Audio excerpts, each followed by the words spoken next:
All right, what you see here, and by the way, thank you for tuning into our YouTube channel. If you haven't subscribed to our YouTube channel, please hit that subscribe button below.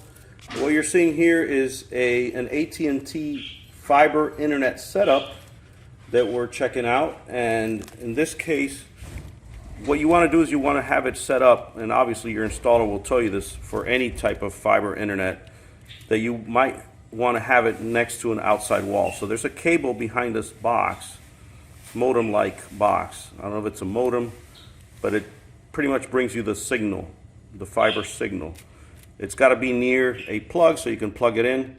And then if you follow this wire down here, let's see where it goes to.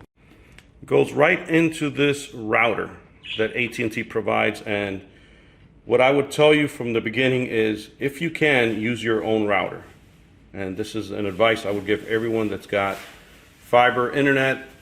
Your provider might want to provide one for you. They'll say it's the best, it'll optimize the blah, blah, blah, the speeds, whatever. But what you want to do is get your own. So, because a lot of the times these routers will bring spam into you. They'll kind of like track what your habits are as far as internet, and they'll try to send you ads and stuff like that. It's just spam stuff. I don't like it.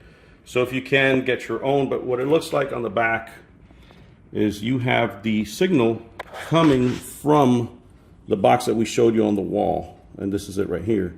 And then of course you have your ports, and then of course it's also wireless. But you can get your own router, like a D-Link or Nighthawk. Now you have the 6E routers, which are even better. And rather than using the one that they provide to you. So best advice I can give you is get your own router. Don't take the one from the carrier, even if it's AT&T, if it's Verizon, whatever company is providing the fiber to you, get your own.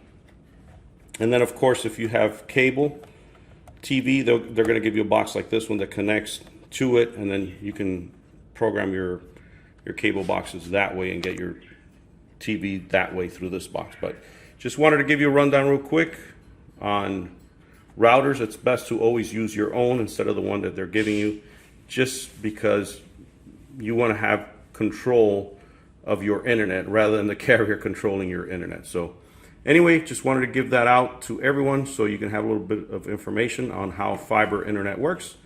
If you haven't done so, please subscribe to our channel, and we'll see you next time.